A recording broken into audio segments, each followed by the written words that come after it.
Hello everyone, আসসালামু আলাইকুম। Welcome to my channel Farnaz কুকিংয়ে। নতুন একটা রেসিপি নিয়ে হাজির হয়েছি আপনাদের মাঝে। এই রসে ভরা অসম্ভব স্বাদের জিলাপি আমি আশা করছি আপনাদের ভালো লাগবে। এই জিলাপি খেতে এতই মজা যে এই জিলাপি খেলে জিলাপি কেনার কথা ভুলেও ভাববেন না কখনো। তাহলে চলুন দেখি কিভাবে তৈরি করেছি এই জিলাপি। একটা বাটি নিব, তাতে নিব পাউরুটি। পাউরুটি এভাবে কেটে নিয়েছি, চাইলে না কেটেও কিন্তু করা যায়। বেশ কয়েক পিস পাউরুটি এইভাবে নিয়েছি। এরপর দিব 1 কাপ পরিমাণ লিকুইড দুধ। দুধের পরিমাণটা কিন্তু বুঝে শুনে দিতে হবে, তা না হলে বেশি নরম হয়ে যাবে। এরপর দিব 1 টেবিল চামচ পরিমাণ পাউডার দুধ। দিব 1 টেবিল চামচ পরিমাণ ময়দা।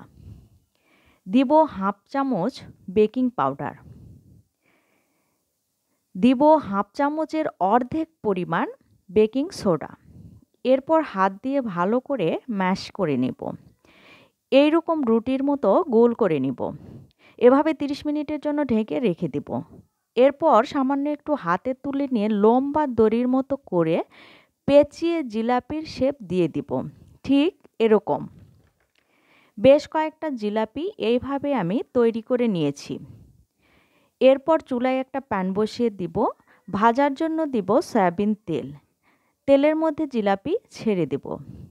এক এক করে বেশ কয়েকটা জিলাপি তেলে ছেড়ে দিব। দেখুন সবগুলো জিলাপি কিন্তু ফুলে যাচ্ছে। সবগুলো জিলাপি উল্টে দিব। চুলা মাঝারি রেখে জিলাপিগুলো ভেজে নেব। দেখুন জিলাপিগুলো কতটা ফুলে গিয়েছে। সবগুলোই এপাশ ওপাশ করে ভেজে নেব। এই জিলাপি ভাজতে কিন্তু খুব একটা সময় লাগে না। কতটা সুন্দর কালার চলে এসেছে। হয়ে গিয়েছে আমার ভাজা, তেল ঝরিয়ে উঠিয়ে নিব। সবগুলো জিলাপি তেল ঝরিয়ে উঠিয়ে নিয়েছি। এরপর আবারও পানি দিব আমি পানি। এখানে আমি 2 কাপ পরিমাণ পানি নিয়েছি। দিব 3টে সাদা এলাচ। এরপর দিব 2 কাপ পরিমাণ চিনি। এরপর ভালো করে চিনিটা নেড়ে মিশিয়ে নিব। যখন চিনির বলক উঠবে বা আঠা আঠা হয়ে আসবে তখন বুঝতে হবে শিরাটা তৈরি। এরপর জিলাপিগুলো ছেড়ে দিব। একটা একটা করে সবগুলো জিলাপি শিরার মধ্যে ছেড়ে দিব। একটু নেড়ে নিব। এরপর ঢাকনা দিয়ে ঢেকে দেব। ঢাকনা দিয়ে ঢেকে 2 থেকে 3 মিনিট রান্না করে নিব।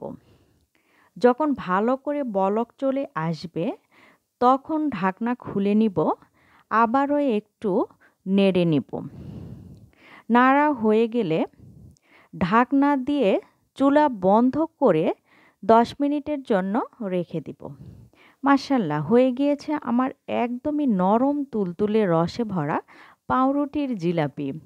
উপরে আমি কিছু কাজু বাদাম, পেস্তা বাদাম দিয়ে দিব। পরিবেশনের জন্য রেডি আমার নরম তুলতুলে রসে ভরা জিলাপি। পেজে নতুন নতুন ভিডিও দেখতে হলে অবশ্যই কিন্তু পেজটাকে ফলো করতে হবে। লাইক, কমেন্ট, শেয়ার করে পাশে থাকতে হবে। পেজটাকে ফলো দিবেন, লাইক কমেন্ট করবেন। দেখবেন ভিডিও ছাড়ার সাথে সাথে আমার ভিডিও আপনার কাছে পৌঁছে যাবে। আর আমার ইউটিউব চ্যানেল অবশ্যই সাবস্ক্রাইব করবেন।